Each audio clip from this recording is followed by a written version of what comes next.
Hello and welcome to the Ice Guys. This is the show that takes you into the world of the National Hockey League. Every game, every day, from a betting perspective. With pro sports handicappers, Ian Cameron, Alex B. Smith, and various guests from the world of hockey and sports betting. And now, here's your host, Ian Cameron. This is breaking news from the Ice Guys. Figured we might as well get it out of the way right away. Yep. We got a shit ton of breaking news to start the show. Welcome to the Ice Guys, Friday, March the 7th. Ian Cameron and Alex B. Smith with you, ready to break down the Friday NHL card, which we will do in a little bit. We're just going to forego the recap of last night because we're going to take a lot of time to talk about what's been going down here today in the NHL. We'll just say a quick thanks to everyone that joined us on the Betcast last night, Patreon exclusive, and all the members that are subscribed on the Patreon page for just $10 per month that were along for the ride last night on the Patreon exclusive live Betcast. So we thank you for joining us. Obviously, it's trade deadline day, and there has been several, as far as volume of trades, not a huge amount as far as the number of trades, but boy, there have been some big ones that have gone down, no question about that. And the biggest one of all, which we started to hear the rumblings of late last night, just after the Betcast wrapped up, Elliot Friedman had the tweet that the Dallas Stars and Mikko Rantanen were a long way down the road of coming to some sort of trade between Dallas and Carolina with an extension also on the way for Mikko Rantanen with Dallas should the trade go down. And what I applaud about Jim Nill is right from the get-go, he said to Carolina and Eric Tulsky, he said to the Mikko Rantanen camp, no extension, no trade. He made it very clear right away. I am not trading for Mikko Rantanen without getting him re-signed and locked up long-term with the Dallas Stars. And he did that. Not only the trade completed, but the trade completed because he was able to get the extension in place for 8 years with Mikko Rantanen. The question is going to be for me with this deal was, who would he part with? Would he have to part with maybe a couple of roster players? Three names were bandied about. Wyatt Johnston, I said, nah. Carolina will push to get him. Dallas not giving him up. He's been that good for them. That's an untouchable for the Dallas Stars. And also Maverick Bourque and Logan Stankoven were the others. The three current roster players on the Stars that were mentioned at potentially going the other way to Carolina in the deal. The fact that Jim Nill only had to part ways with one current roster player and Logan Stankoven, and yes, 2 first-round picks go to Carolina, but they're lower in the first round type of picks based on Dallas's position in the standings. So, like I said, I thought job well done for Jim Nill. Like you said, you never know the prospects that are going to get chosen at those positions in those first round picks they gave to Carolina, how they're going to pan out. And you don't have an opportunity this big to win a Stanley Cup very often. Dallas has been on a roll lately. They played a C- game by their standards last night against the Calgary Flames, and they still won the game, which tells you how good things have been going for them of late. But they only part with Stankoven and the 2 first-round picks, and Dallas is just, from an offensive standpoint, name a team more loaded with depth than them right now through all 4 lines. It is absolutely absurd just what this team has now in all 4 lines, and now Mikko Rantanen, you're talking about adding a perennial 90-plus point producer a year in and year out to your lineup, a guy that can shoot the puck, facilitate, make great passes, unbelievably talented and offensive instincts. And the thing about Rantanen is his passing ability is almost every bit as good as his shooting ability and his scoring ability. Like, he can do it both ways. He can score, he can play make. And he is going to be just obviously a phenomenal addition. It's a fit for Dallas where there's a lot of Finnish players on the team already. When you think of Lindell and you think of Miro Heiskanen and you think of Roope Hintz, so he's going to fit in, seamlessly from that standpoint. As far as, it's become a little bit of a mini Helsinki, Texas, I guess you could say right now with the Dallas Stars and the way their lineup is coming together with so many Finnish-born players. Like I said, half a team Finland at this rate is going to be playing for on the Dallas Stars right now. Finland at the Olympics next year. But Alex, obviously, this was someone that we figured was going to get moved by the Carolina Hurricanes. And as for Carolina, and the focus is Dallas because they are now right there with anybody to win this Stanley Cup this year with the team they've got. And don't forget, Miro will come back at some point. Tyler Seguin is going to come back at some point. Like, it's just ludicrous how stacked they are, really, forwards and defense. And they've got, obviously, the goalie in Ottinger. But at the same point in time for Carolina, this has been a kind of a disastrous last 24 hours. They go from, Rantanen never fit in there. Didn't look like he was thrilled to be there. It looked like he was still reeling from being traded by Colorado. And now all of a sudden he's gone, and you're left, as a team that now, how many teams now are better than the Carolina Hurricanes on paper in the East and the West? A lot. And they've gone from still probably a solid contender to now, first round exit. It's to me, that looks very plausible in the Carolina Hurricanes' future right now. But Alex, your thoughts on the headline move of trade deadline day, Mikko Rantanen, a Dallas Star? Yeah, I mean, it's a great move for Dallas, and not only the biggest thing was, like I said, it wasn't always about where is he going to land. It was where is he going to land and sign a deal with. That was the whole point of him even being facilitated and moved out of Carolina because couldn't strike a deal there. But signing that deal with Dallas, because Dallas is the perfect team fit for him. He's not going to be a guy who just you put the puck on his stick and he does everything. He's got to have the pieces around him.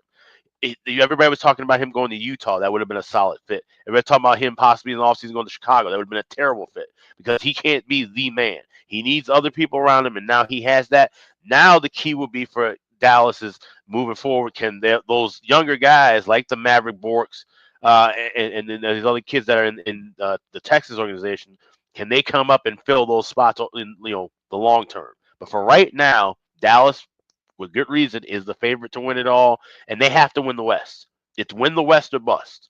There's none of this. Even if you go all the way down to 7 games, you play Vegas again, you play whomever, but you have to have the Western Conference Championship banner inside that arena come next October. Anything else short of that, this is a colossal failure. And you're not, of course, going to blow everything up. You still got time. You still got pieces. Jim Nill didn't have to sell off the farm to get Rantanen in. A 2026 first rounder and a 2027 first rounder. Even from them, it's going to be lower in the draft pool. Even though those are stronger draft classes, they keep talking about that as I was watching Sportnet this morning of how strong the 26 and 27 draft classes will be compared to this year in 25.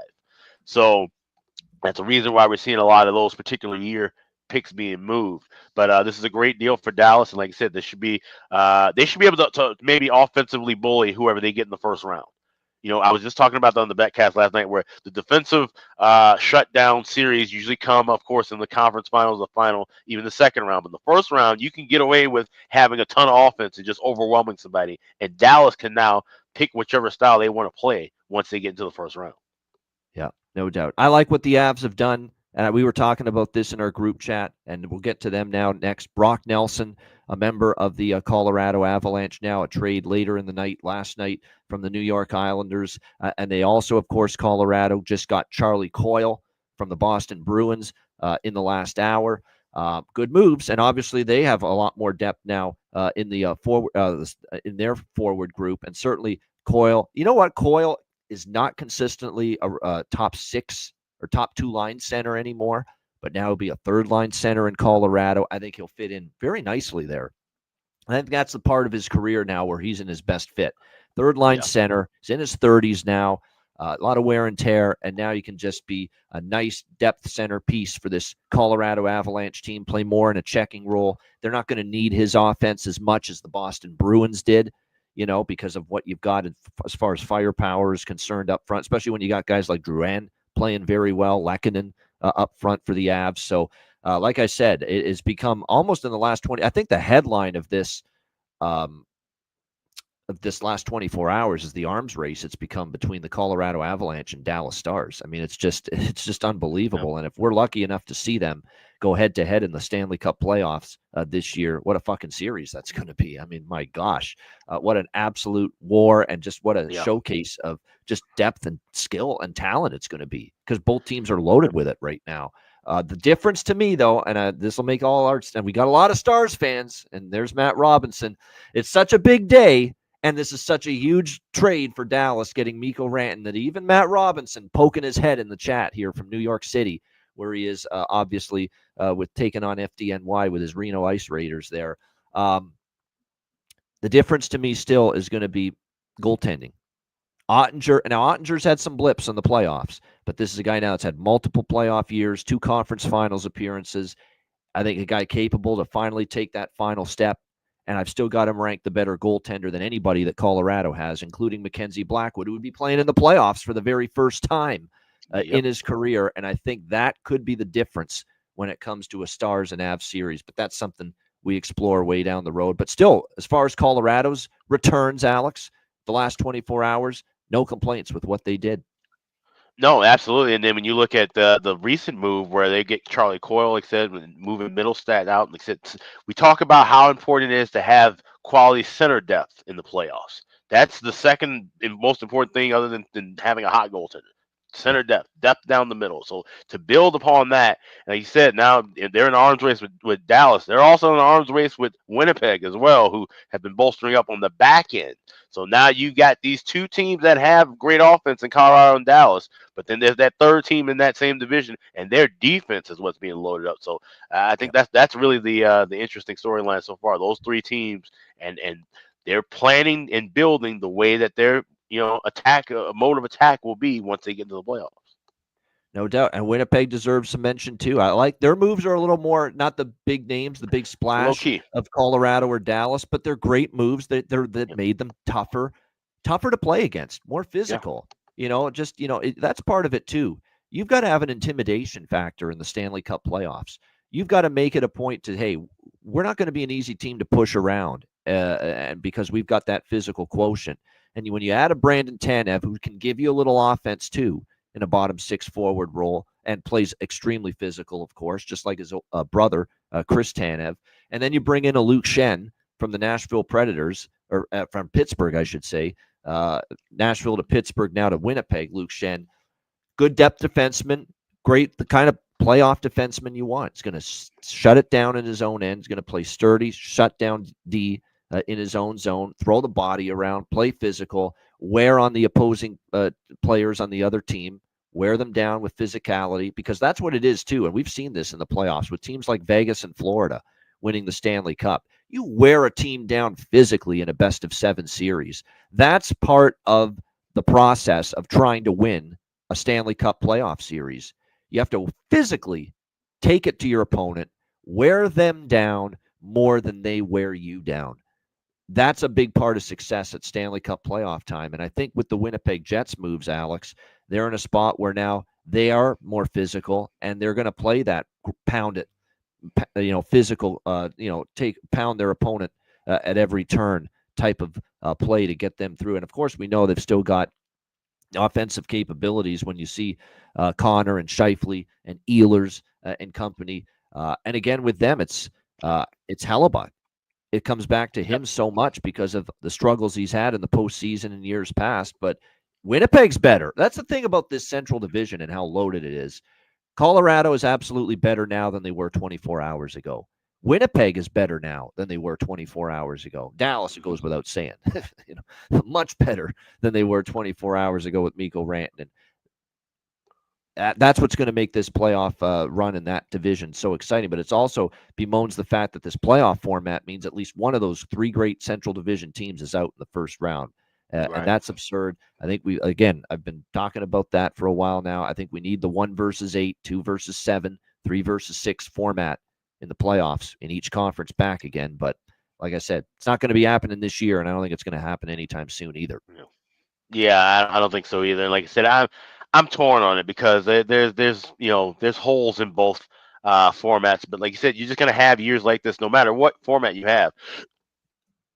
Excuse me. You're gonna have divisions just kind of just bulk up like this, and we've seen that was kind of the reason for getting rid of this format, because you don't want to have a year where you have 6, 7 teams, damn near represent the majority of a postseason. If you have a division like this, for example. Think about it. Right now, we're talking about 5, maybe even 6. Obviously, it's going to be more than likely 5 potentially out of the Central compared to the 3 in the Pacific. So you're going to always have that off balance at times. But the key is, looking at those other teams, in that Central that didn't really, or at least as of right now, haven't really made a lot of reloading moves. Of course, St. Louis, like I said, they're kind of on the fence, looking like they might be sellers. Minnesota, I'm still seeing some rumblings of things, but I haven't, seen nothing slam dunk of the nature that we've seen Colorado, Winnipeg or Dallas make. So that's the other interesting thing too. Could this now be where we know the top three teams in the Central? Could they shake out, and what does that do for the other two teams that are in that Central race that fall into the wild card mix?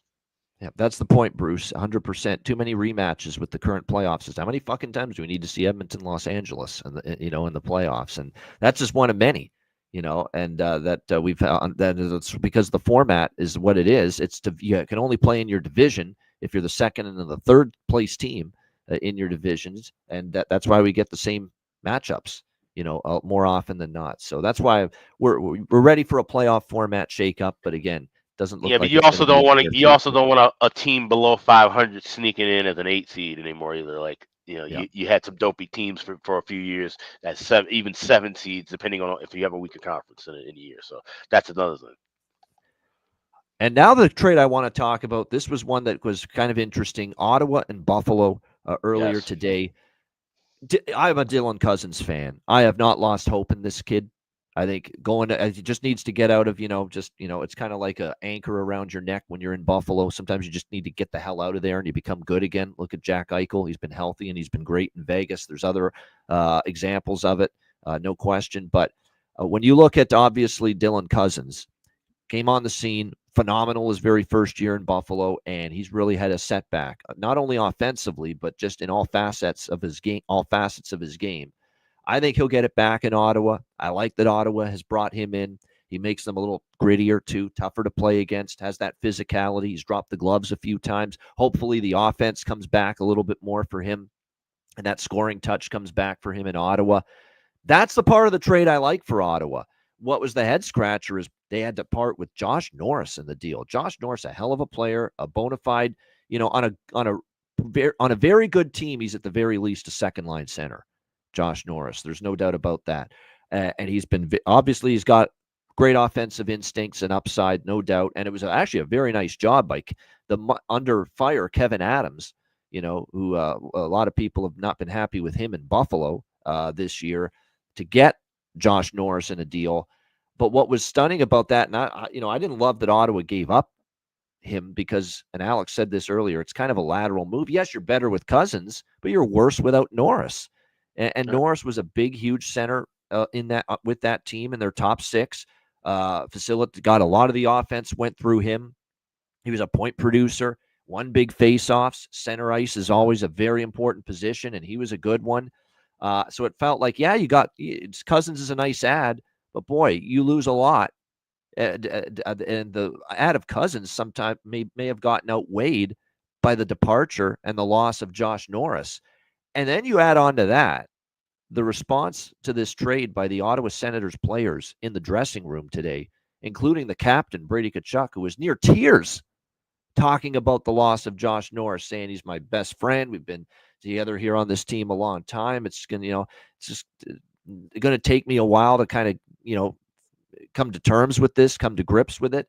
Linus Ullmark's been there for half a season with the Ottawa Senators, and he's even, in this depressed, type of mindset, talking to the media today about losing Josh Norris. He's known him for like a handful of months. And even Linus Ullmark is talking about how just a huge loss in the dressing room and a presence that this is going to be for them, losing Josh Norris. So very well liked, kind of concerning that they were this down in the dumps, especially their captain, Brady Tkachuk, about this trade. And I keep thinking to myself, well, hold on now, guys. You're in a playoff spot right now. Got to shake this off. It's a business. It's a hard business. It's a cruel business. It's a harsh business. You're going to see players that are close with the team, and they're going to get dealt. It's a business at the end of the day. It sucks in this case because everyone seemed to like Josh Norris, but hey, you got to move on. And you can't let this be a negative mental emotion in your mind moving forward, because these are some of the most important games of the season coming up right now for the Ottawa Senators. You need to have a good mind. You need to have a positive frame of mind. So I'm a little concerned about this for Ottawa, at least in the initial, just the the emotional response and reaction, if you will, Alex, to the moving of Josh Norris in this deal with Buffalo. I mean, definitely it looked like it hit this team like a ton of bricks. Yeah, how I found out about the trade was literally watching on SportsCenter. They were about to interview Kachuk, and I see his response, and then I had to stop and look at my phone to see what the trade, because the look on his face and the frustration and sadness made me think, like, did they just do some kind of massive trade and just sell right now? Like that's literally the way it seemed like. And then I look at the trade and I go, okay, Norris to Cousins, Gilbert, it's a lateral move. But clearly you've upset the apple cart the way that, like I said, first you see and hear from Brady Kachuk, which I retweeted, by the way, at AXMA Sports. And then a few minutes later, they asked Linus Olmark, he's, talking about, the room, says it sucks whenever trades like this are made, he says, but yeah, just tell the air was out of the room. And now here they go. They have to go early in the morning at home and take on a team that's trying to chase right behind them in the New York Rangers. I already took the Rangers plus 116 as soon as I saw that, because that's just if it's clearly this emotional to them to shake at the core right now, and they clearly weren't expecting him to be moved. Then you just wonder if for a moment maybe that rattles them. But like I said, in the long run, you have to shake this off. You got the guys you have. Like I said, Dylan Cousins is still a quality player who can give you some. He has some talent. It's been rough for him, but it's been rough for anybody playing him for the Buffalo Sabres, as you mentioned. So we'll see what happens, but it's just a really bad first response. And even Brady Kachuk said, he says, I hate that this is my initial response to the trade, but that he was literally holding back, like he wanted to say something too, which, like I said, it's not the way you want your captain and your number one goalie to be responding to making a deadline move. I agree with that. And like I said, definitely, hopefully they can get through this. No question. Get past this quickly. I mean, obviously the first few days, no Josh Norris, you're going to notice it, especially when he was as well liked and respected, obviously, in the dressing room. But at the same point in time, got to move the fuck on. Unfortunately, it is a business. You got to get moving on and continuing on with your season. The games are paramount. Like I said, you don't want that negative, kind of mindset creeping in. You want to make sure that you're focused and playing your best hockey, and having a good frame of mind and mentality and a focus is a big part of that. So something to watch for with the Ottawa Senators. There are a couple of recent trades. I know there's one involving your Blackhawks here, Alex. A little bit more of a minor trade, but we'll once again This is breaking news from the Ice Guys.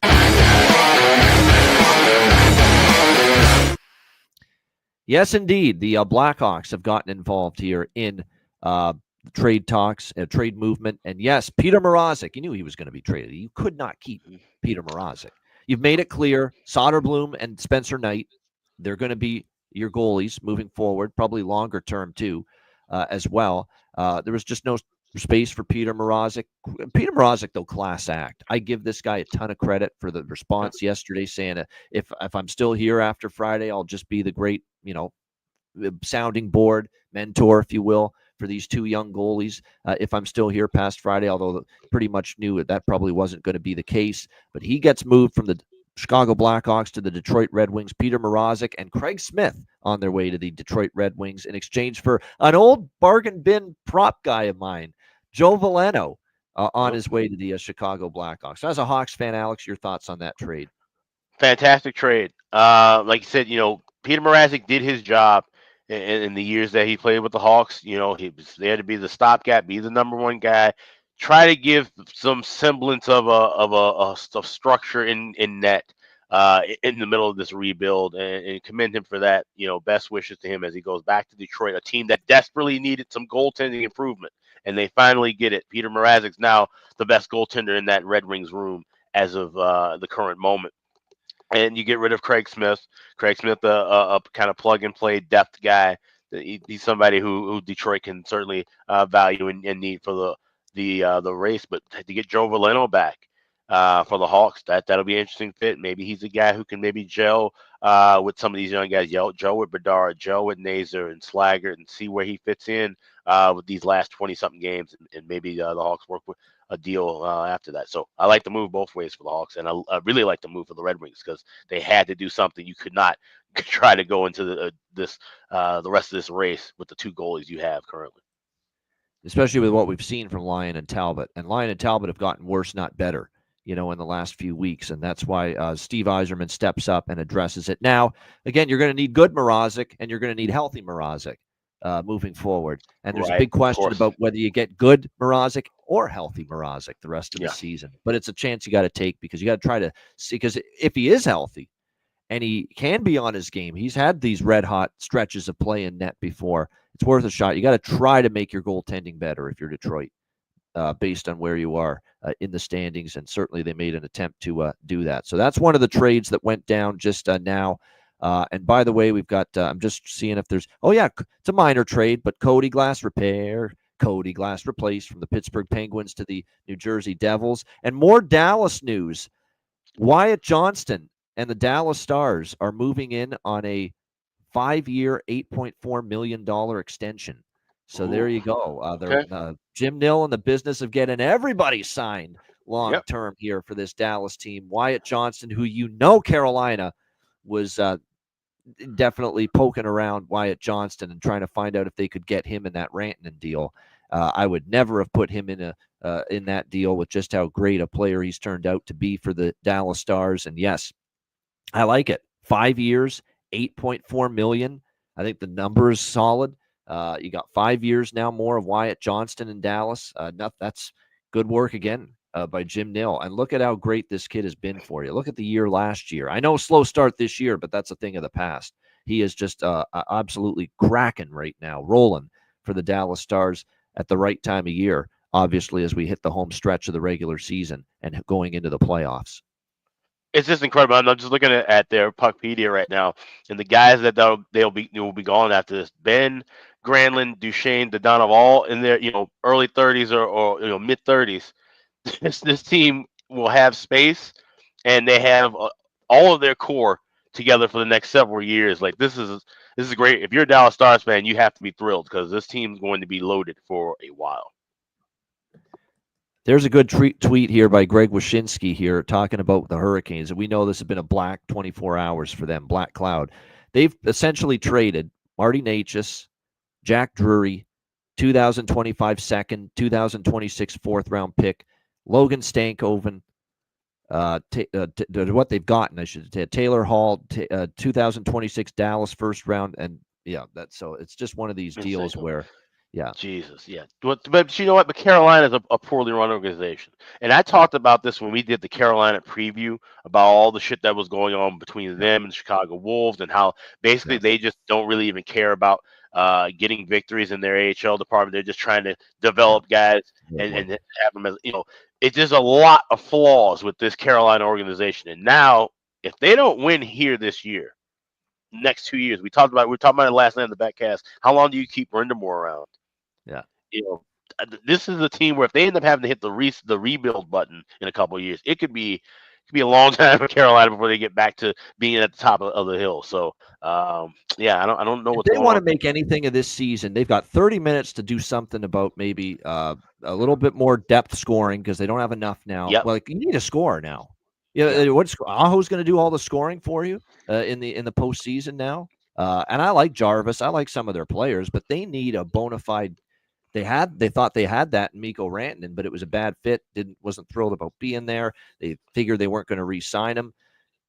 Scoring is a big time issue here right now with them. So, like I said, and the goaltending with Freddie Anderson if he gets the start, I'm going to be shocked in the first game. They got to give Kochetkov at least the first chance, but we've been there before with Carolina. I'm not sure that's going to be the case. So, like I said, and remember, this is not the defense as far as shutting you down that we've seen in the past, because Pesce was moved in the offseason. Slavin's phenomenal. Don't get me wrong, but like I said, you've got certainly a situation for Carolina where that's a weaker blue line as far as shutting down the opponent. And like I said, there's definitely now a lot of things that are going to have to be done if they want to salvage this season coming up. Because like I said, I think there's every team in the Atlantic Division part of the Eastern Conference is better than Carolina right now. Toronto, Florida, Tampa Bay, and it's not even an issue, not even an argument.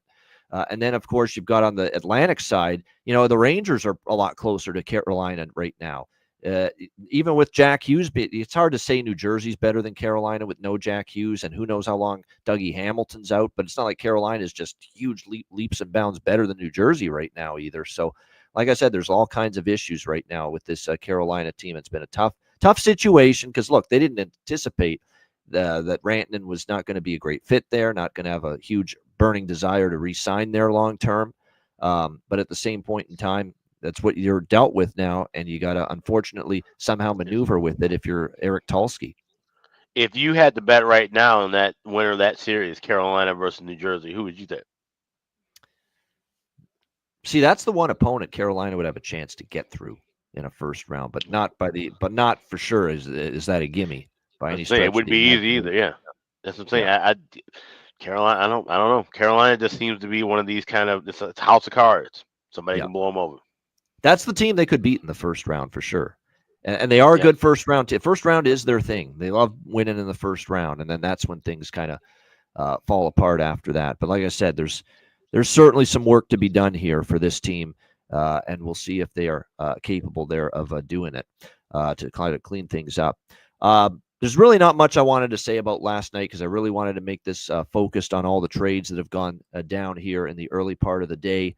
Other than to say thanks again to everyone that joined us on the BetCast. We had a couple of good live bets. We all took Dallas live when they were down 2-1 to Calgary, and they came back and they won in overtime with the Jason Robertson goal. That was great to see, no question. We hit the draw pregame with Montreal Edmonton. That was good to see. We had a couple people hit a bunch of live team total overs with Colorado last night in their romp over San Jose. I know we all jumped on the second period team total over 1.5, but I think Alex tacked on a third period team total over as well, and that cashed as well as it was an onslaught against the San Jose Sharks in a truly miserable spot for the San Jose Sharks. So we had some good plays there last night on the BetCast, and we thank everybody that is a Patreon member for being subscribed to the Patreon page at patreon.com/iceguys. And thanks to all for joining us last night on another very enjoyable BetCast. Yeah, absolutely. Yeah, it was a great time. And like I said, we were able to get some good live bets in. Like I said, we're kind of shaping up and getting ready for what was going to be a busy day today. So, of course, as we get into the card today, we will jump in with any other breaking news as we get down to what we got about another 10 minutes, 15 minutes before the actual deadline hits. But then, of course, we know there'll be trades that will be processed and coming in. So it'll probably be within the next hour and a half. We'll still see a few more deals coming through the wire and so forth. No doubt. All right, let's get into it. And we've got Friday games to discuss, and it's a Friday card. The trade deadline is here, but that didn't stop the NHL from scheduling one of their busier Fridays of the regular season to this point. Make sense. But we will begin with the Detroit Red Wings taking on the Washington Capitals. We've got Washington minus 225 home favorites. The total here sitting at 6 shaded to the over, 6.5 in some spots, but majority of these books do have the 6 shaded to the over here when it comes to the Red Wings and the Capitals. Obviously, this is one of these days where scale back on the units. It's what I'm going to be doing. There's going to be obviously trade activity, players moving in, players moving out, check lineups. I can't stress that enough.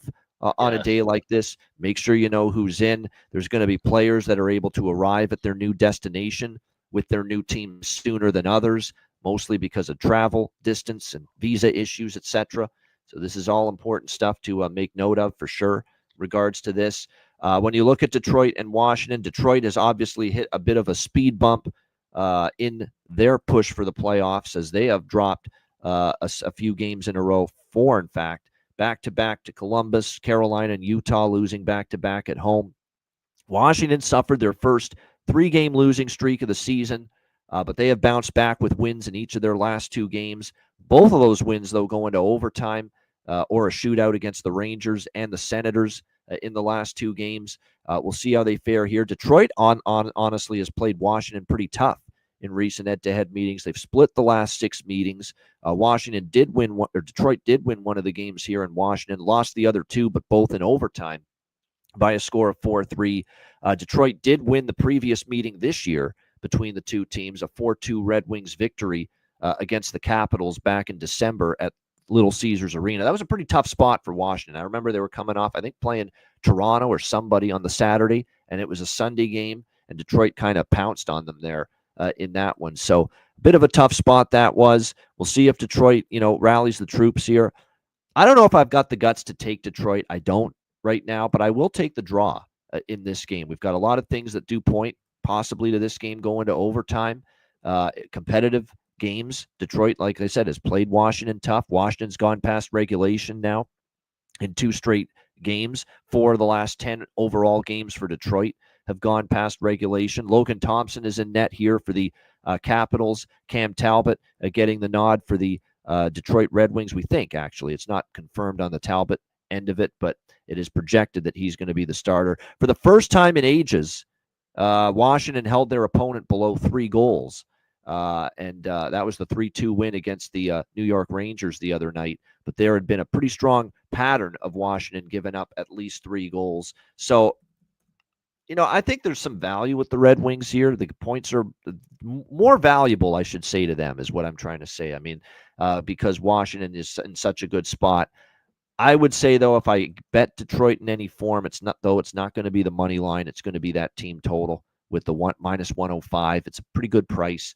Again, Washington had given up 3 goals or more in 10 straight, I believe it was, but now it's 10 of 11 after that New York Rangers loss. So might sprinkle that team total over on Detroit here.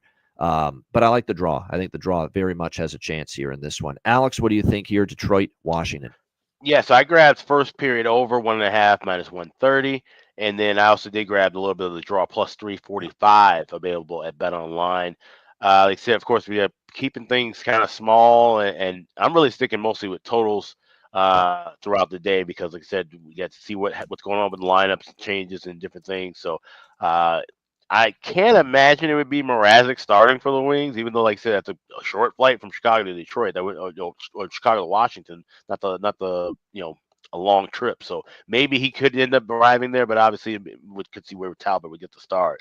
I think this is going to be a back and forth game. This definitely fits on the draw season criteria. Both teams desperately needing the points. So give me the draw in the first period over. Yeah, I can get a better price with the draw than Detroit money line. That's why I said, you know what, I'm just going to bet the draw. If I like Detroit, and I probably will sprinkle on that Red Wings team total over 2.5, because it's been pretty consistent lately that Washington's given up 3 goals to the opponent of late, and that's all you need from Detroit. And the one thing we like Detroit offensively. Where have the issues been for the Red Wings? Yeah, keeping the puck out. They've given up 5, 10, 14, 16 goals in their last 4 games, and I'm tacking on the over by Fecta too, but more so on the first period over because I do know Washington and Detroit have been trending first period over of late between these two teams. So over by Fecta as well, but more so of course over here. Of course, Ovi last goal. Now, because Caps are a heavy favorite, you're only getting them seeing plus 700, plus 650, plus 600. Right. Still worth a shot, but that's the range we're seeing now. When Caps are favorites, the Ovi last goal prop is somewhere between 6-1 to 750. When the Caps are dogs, we're seeing plus 800, plus 900, even 10-1. So, like I said, I'll be betting that every Capitals game moving forward, but this just kind of a frame of reference of what prices you'll get depending on how the Caps are priced. Yeah, no question. All right, Winnipeg, New Jersey. No player props today for me. Oh, maybe a couple, but not many because of all the player movement today moving forward. But Ovechkin last goal, like I said, can't argue with that. Winnipeg, New Jersey. We've got Winnipeg minus 125, road favorites, 5.5 being the total here in this one with the Jets and the Devils. I'm going to take Winnipeg here. The price is cheap. New Jersey's obviously not playing great. They've got obviously the injuries that they are dealing with now as well. The Jack Hughes injury out for the rest of the season, as it was announced earlier this week, not to mention the status of Dougie Hamilton. Now, Dougie Hamilton, it sounds like it's day-to-day for him. They avoided, something severe as far as he is concerned, but doesn't look like he's going to play. And one of their better shutdown defensemen, too, Jonas Siegenthaler. We haven't talked about him enough.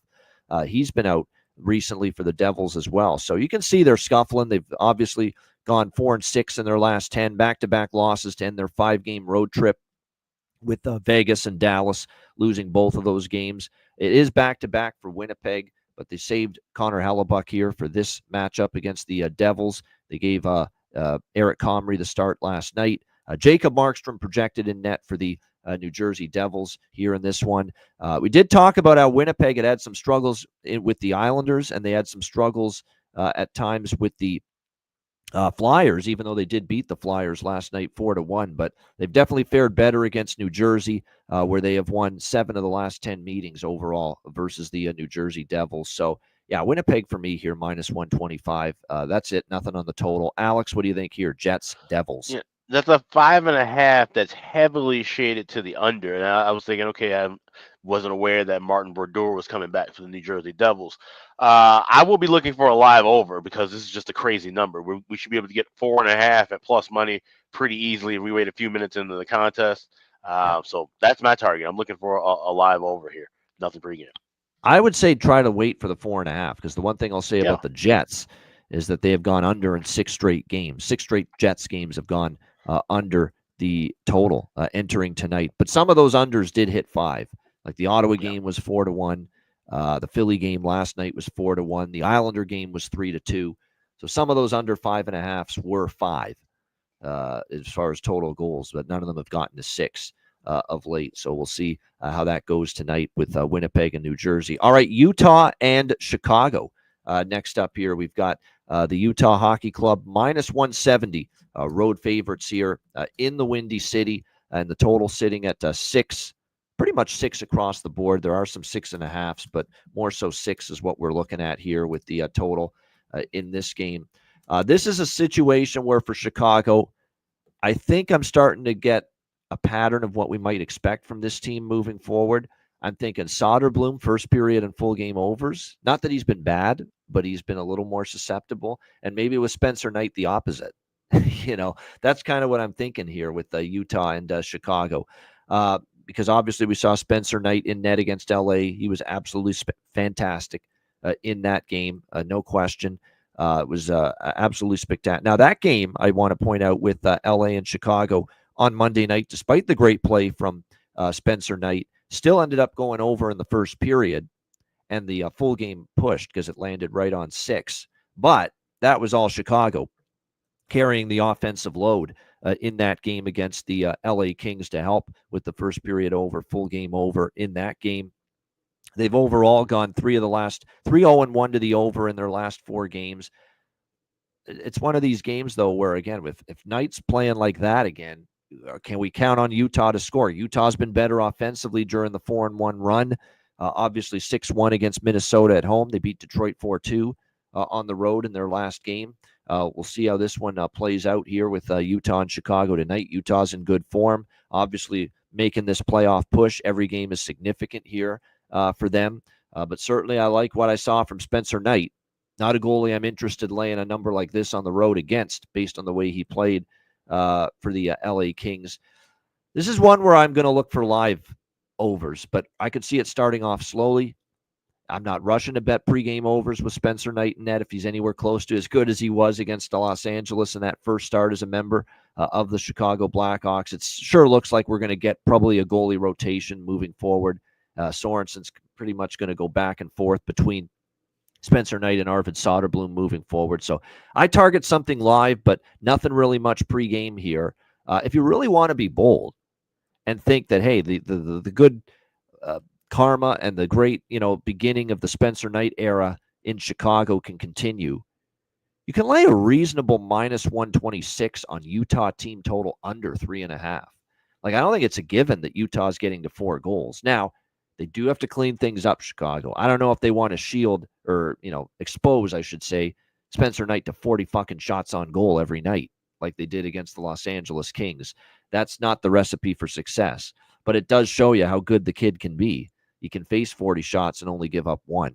So I'm interested in that look, actually, because I feel that's maybe a little bit safer than maybe Utah or Chicago money line is Utah maybe staying under 3.5. Utah could win this 3-1, 3-2 still. So that's something I'm got my eye on. I'm not a big team total under guy, but that is of interest to me. Alex, what do you think here with this one, Utah, Chicago? I went team total over 2.5 minus 120 with the Blackhawks. They're running Vermelka right back out. after last night, I guess they said, "Hey, we paying you all this money for 5 years. Get right back out there to it. We're not looping it around." And obviously, of course, this game means a lot for Utah. They're battling for their playoff lives. So you run with your top goalie, but like you said, it is Spencer Knight in the goal. So this is like I said, we saw the energy boost throughout that whole lineup with Spencer Knight and that. And like you said, they still have to clean up things on defense, but now you got a guy that you can rely on where if there is a defensive breakdown, a 2-1-1 is not automatically going to turn into a goal. You got a guy who can give you a chance and make a few saves and some big saves. So looking with the Hawks team total over 2.5, I am on the first period over in this game as well. Like I said, he gave up a nod goal against LA. That's something we've seen from Spencer Knight, even in his Florida days. He'd give up that odd goal early, and then he corrects himself, and he's probably one of the better guys as far as getting back on track after giving up a goal. So I definitely would look for that. Also would look for both teams to score in the first period as well. So first period looks and team total over for the Hawks tonight. Those are my plays. The Chicago now, that's 2 in a row. They've hit the first period over. It looked like we were starting to cool off again. And I think it's now, 20-5, something like 21, that? 21-5, the last 26. 21-5. Yeah, I might dabble in just the first period over. No full game for me. Yeah, no full just game for me. First period over, yeah. But first period over, yeah. It's starting to heat up again, guys. We thought we were done. Just when I thought I was out, you pulled me back in this damn Chicago first period overrun. They're starting to heat up again. And still, it's 21-5 in the last 26 games, which is still damn impressive. So, yeah, the first period over, I can get talked into that.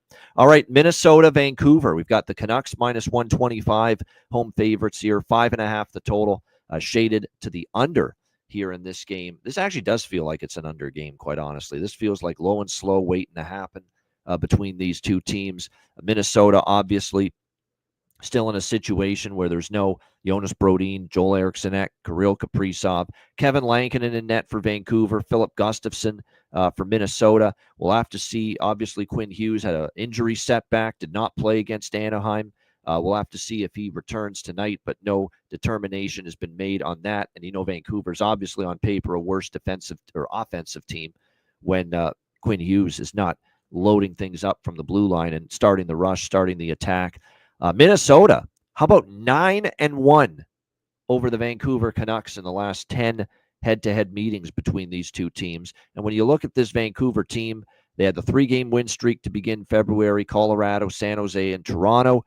They lost 2 in a row. They beat LA in overtime, lost 2 after that. They did beat Anaheim 3-2, and they did outplay Anaheim heavily, 36-16 in shots. But like I said, it was definitely a struggle to get past the Anaheim Ducks in that game, even though they eventually did, and even though Anaheim was on the second night of a back-to-back games. You look at these matchups, too, in Vancouver between these two teams, 2-0, 2-1, 3-0, 3-2, all of them unders. So this is an under for me. A sprinkle on the under. That's right. Don't bet many of these, but this does feel like it's a lower scoring battle. We've got Lankinen, obviously, for Vancouver in good form. Gustafsson's capable, especially against a struggling offense. So the under 5.5 here, it might be worth a look in this game. And I like Minnesota in the draw split. I mean, I see that favorite price tag next to Vancouver. I'm always interested in going against it right now. So Minnesota and the draw are of interest for me as well in this one. Alex, what do you think here? Wild Canucks. Yeah, I just have Minnesota circled in game. If Vancouver hops out and gets a 1-0 lead, I think Wild could bounce back and get a win here. So maybe a little sprinkle pregame on Wild money line at plus 105 would add a little bit more on kind of the same approach we took last night on the betcast with Detroit. Of course, that didn't come to fruition, and all the favorites won last night. Hopefully, that won't be the case tonight, though. But like I said, just kind of want to see the pace of play first. But it's always dicey when Vancouver is a favorite, even at home, and especially with the Wild having a good track record against them.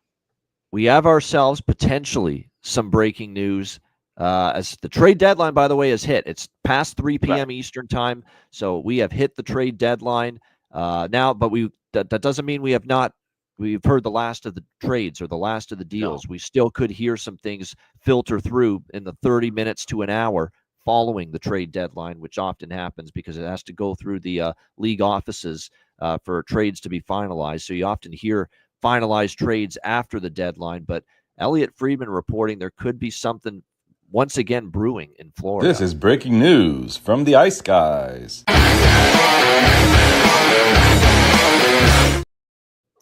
Elliot Friedman, not confirmed yet, not a done deal, but Brad Marchand to the Florida Panthers is a possibility.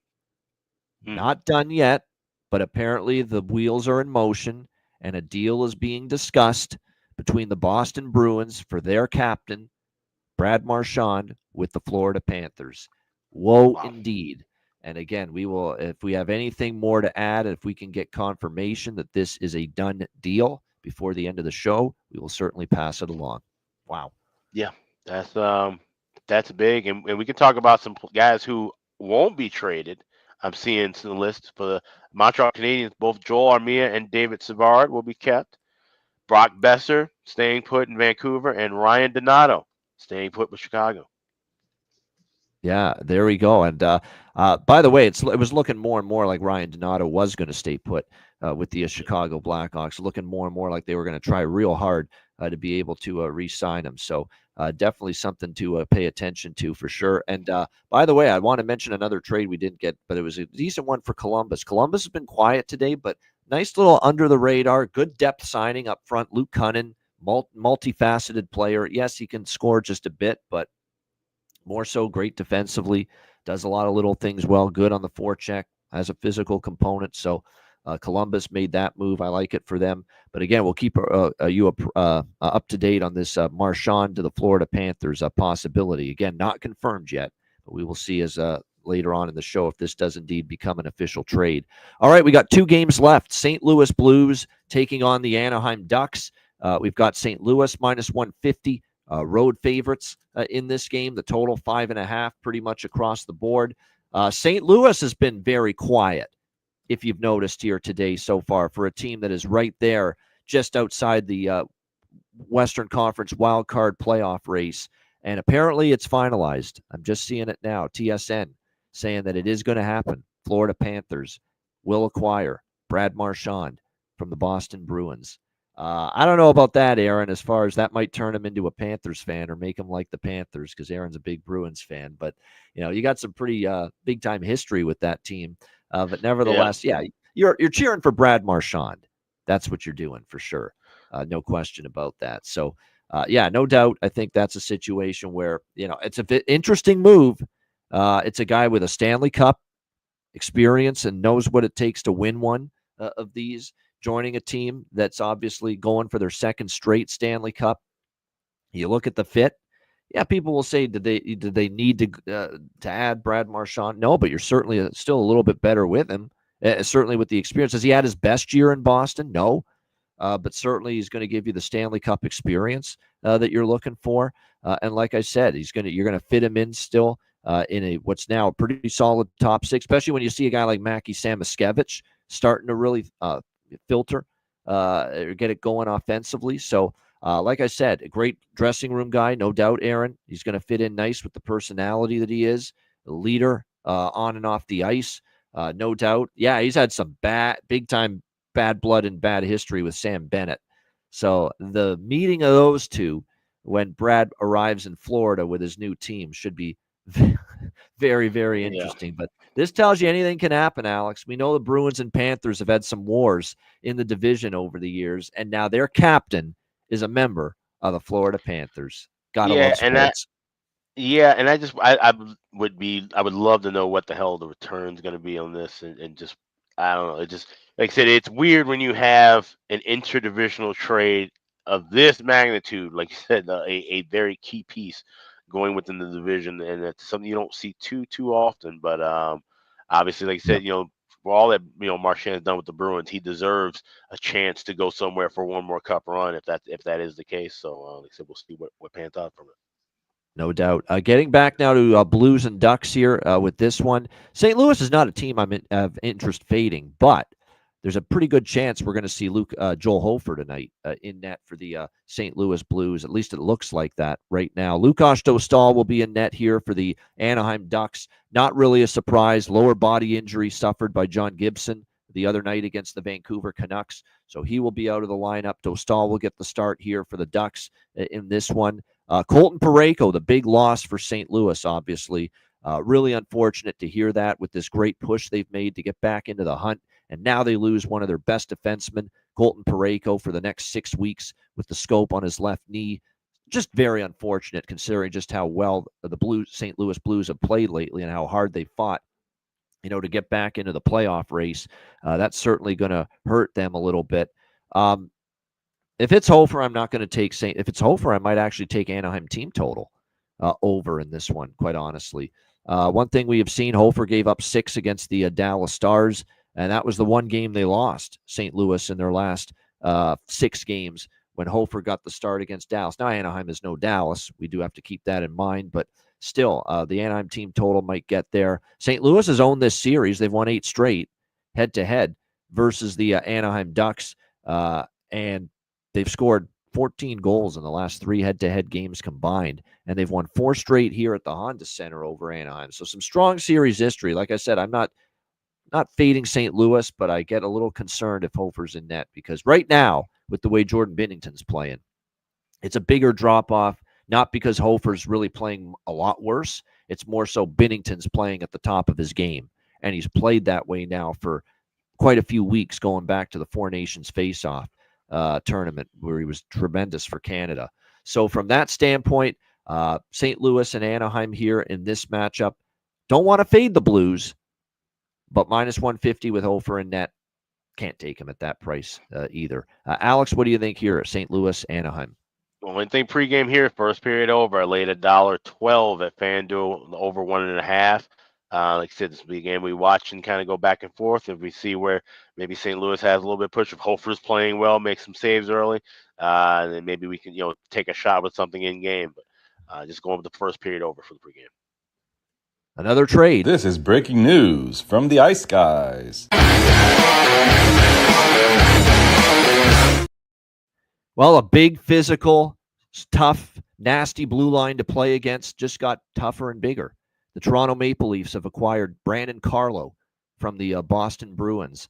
So there you go. Another trade inside the division for Don Sweeney. He's just pollinating the Atlantic. Improved talent for the Atlantic Division rivals, isn't he? Brad Marchand to Florida, and now here's Brandon Carlo, one of the obviously counted upon defensemen for Boston, on his way to the Toronto Maple Leafs. Oh, this is going to be a terrible rebuild for the Boston Bruins. Yeah. I can just feel it. I can just feel it. Yeah, full-on fire sale indeed.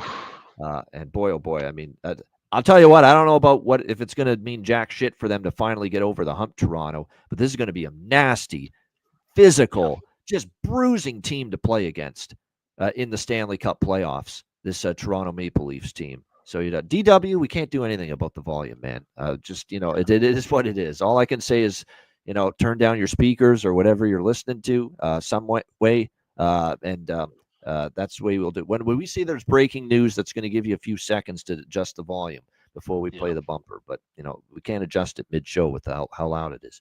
But as far as that trade is, it's a good addition here for the Toronto Maple Leafs. And like I said, Boston, oh, yeah, Aaron, you're right. I just threw up in my – I mean, yeah, it's a tough day to be a Bruins fan. You're not used to this bullshit. What the hell do we – if you're a Bruins fan, you're saying, fuck this Sellers bullshit. We don't know what that's all about. We know nothing about this kind of stuff. Everybody's got to go through it sometime. Yeah. I mean, even Alex, he had all those great Stanley Cup years, and now all of a sudden, he's had to deal with some real tough down years here of late. So from that standpoint, it is what it is. It's Boston's turn to feel a little pain, and certainly they're feeling that here today just a little bit. And this clear move by Don Sweeney. Yeah, we're waving the white flag. We know we're still in the race, but personnel-wise, they're not in the race right now after the moves they've made here today. It's going to be fade Bruins moving forward now. How does Jeremy Swayman feel? Reasonable. Yeah. How does Jeremy Swayman feel after signing that contract, seeing this? He's got to be like, oh, shit. Yeah, I know. No doubt. Yeah, no doubt. Good. It's just, wow.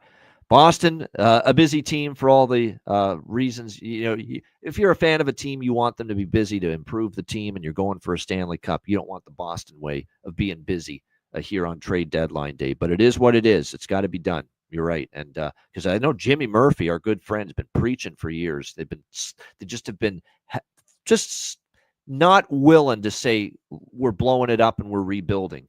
And now today is the day that Boston is finally saying, hey, that's what we're doing. All right, next up, our final game. Oh, by the way, this is the one prop I really like, and it's situational prop. It's going to be the bargain bin as well for me in the segment. Cam Fowler return to Anaheim for the St. Louis Blues, a place that meant the world to him.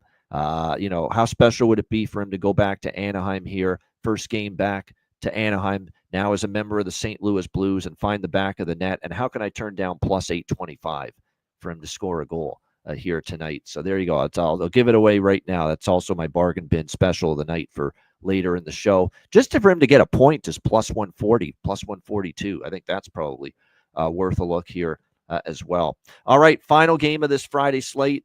It is Pittsburgh and Vegas. We've got Vegas minus 250, home favorites. The total here, 6.5. This is just a straightforward.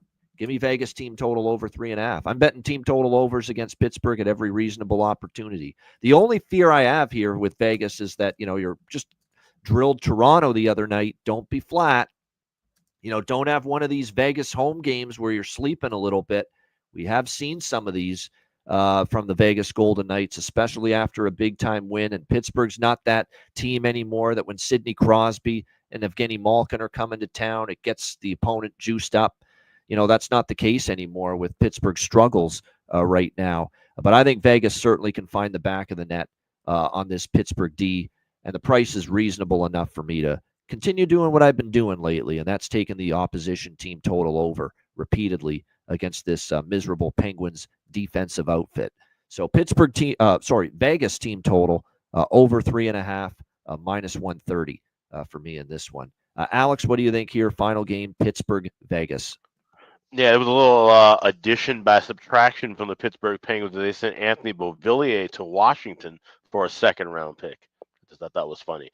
This game's a pass for me. I'm not even going to lay 140 with Vegas to try to score 4 goals because, like you said, maybe this is a game where they get out to a 2-0, 3-0 lead and they sit on it.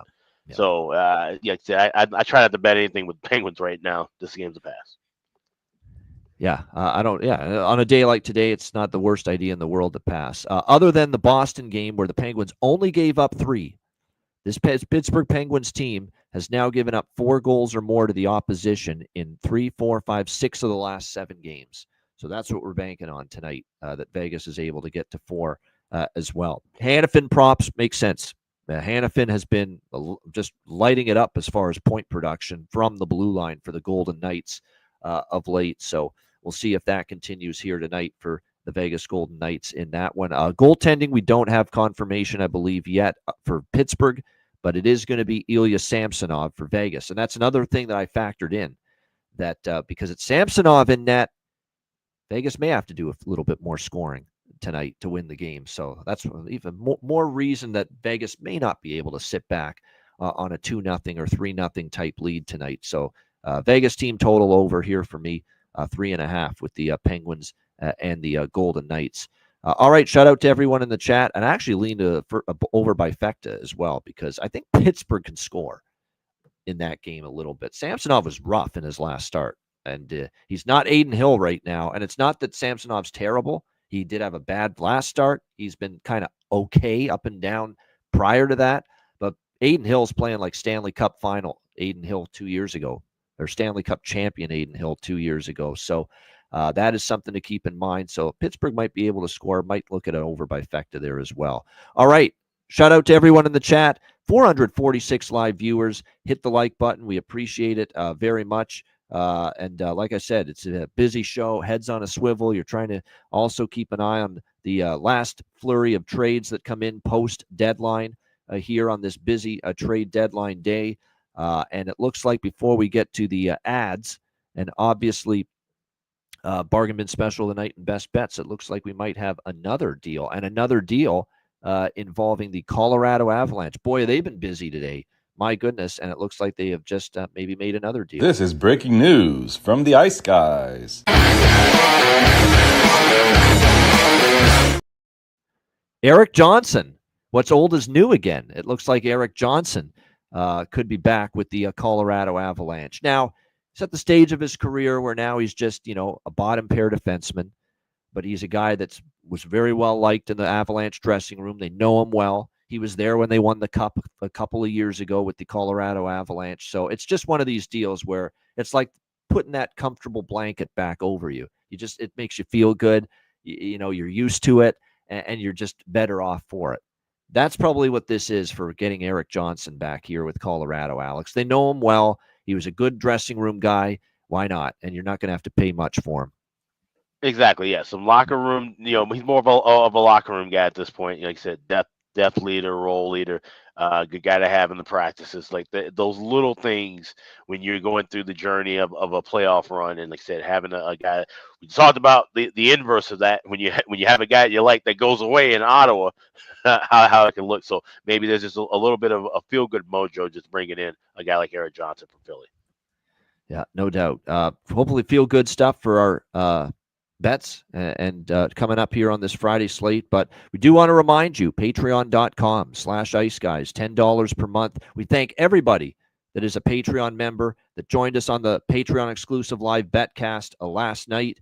We thank you very much for that. We also want to point out that our next Patreon exclusive live betcast, and really our next betcast period in the month of March, it's also a Patreon exclusive live betcast, and it's Tuesday, March 25th. So that is your next opportunity to join us on a betcast, Patreon exclusive. So you got lots of time. That's still over a couple of weeks away.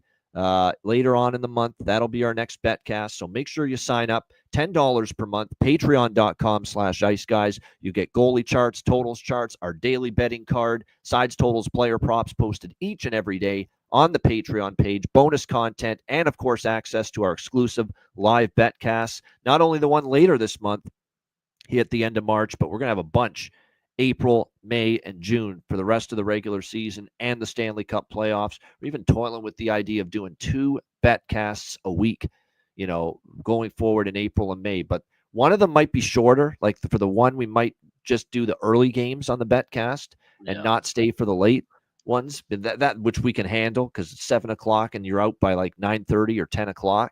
A nice little mini 3-hour betcast. That might be what we do. We'll do one like for the whole night, and then one that's just a little bit shorter. But we might expand to 2 betcasts per week in April and beyond. Obviously, Stanley Cup playoffs, we'll have a ton of betcasts as well. And then I like when we get to the conference finals where our betcasts are for the one standalone game. You just focus on the one game. It's 2.5, 3 hours, and those are good as well. So we've got tons of betcast fodder coming your way the rest of the season once we get into April and May. So the point of it all is sign up, patreon.com/iceguys, just $10 per month.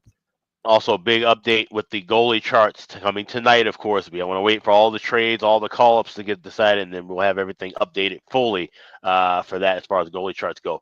Also want to check out the Ice Guys store, iceguys.myspreadshop.com. 5 days left to save 15% off of all items in the store. Hit the redeem button at the homepage, add all your items to the cart, and 15% will be taken out at checkout. Shout out to, we had one person buy a whole lot of stuff from the store yesterday. Shout out to them. We've had merch flying off of those shelves right now. A lot of sizes coming back in, a lot of new designs as well. So check it out, please, and save 15% right now. That's at iceguys.myspreadshop.com. All right, make sure you check it out. All right, we got Bargain Bin Special of the night and Best Bets coming up in just a moment, right after we hear from our great Ice Guys sponsors.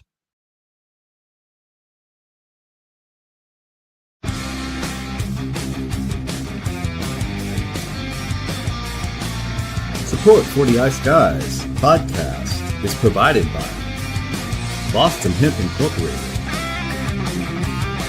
Tailgaters Social, and a big thank you to all that subscribe to the Ice Guys Patreon page.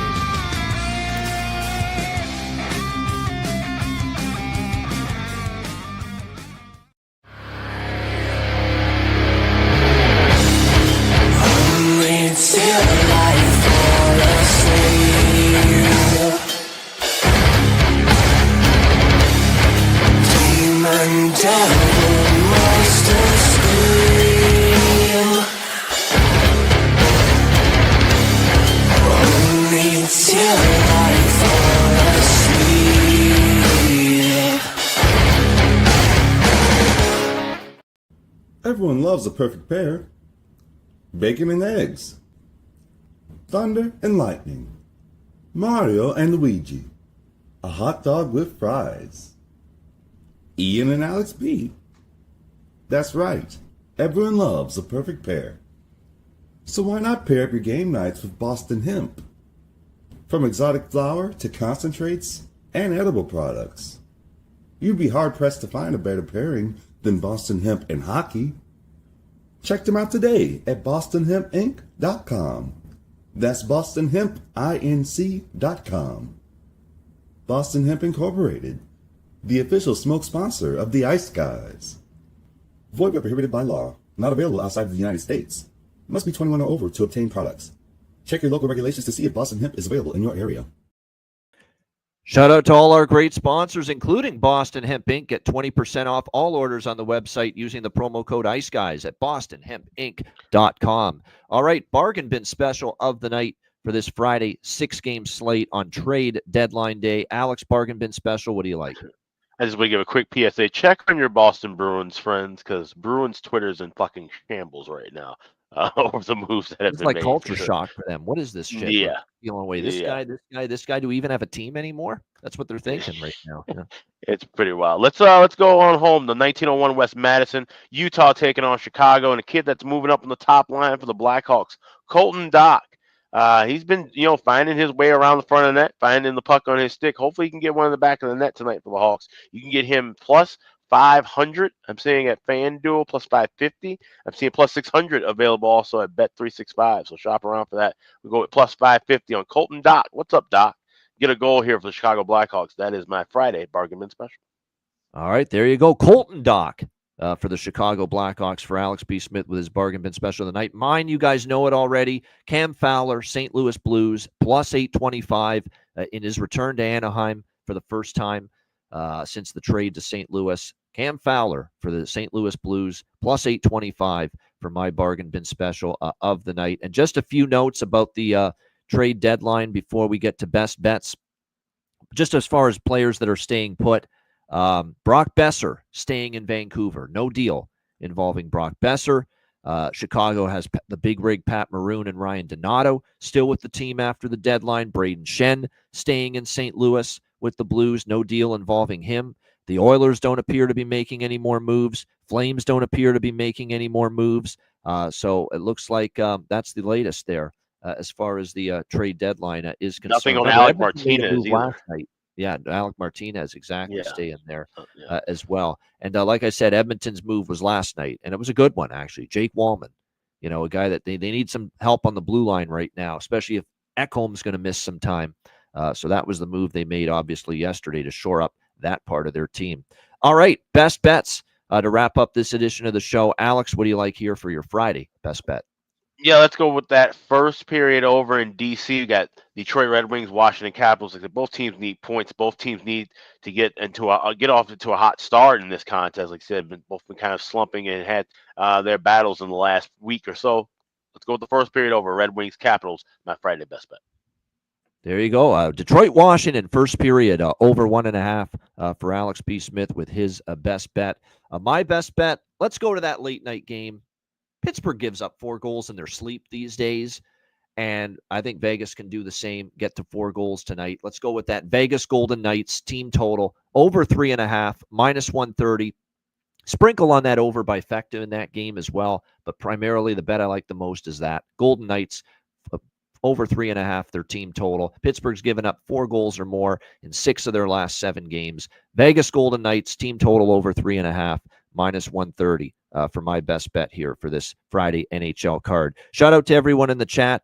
Hit the like button on the way out. Appreciate it very much. Reminder, the Ice Guys is live 7 days a week, Monday to Friday, 2 p.m. Eastern, Saturday and Sunday, noon Eastern. If you can't watch the show live, download the Ice Guys podcast in audio form on all major podcast platforms. For Alex B. Smith, I'm Ian Cameron. Have a great Friday night. Enjoy the games and good luck. And we are back with you tomorrow. A huge Saturday card at noon Eastern for another edition of the Ice Guys.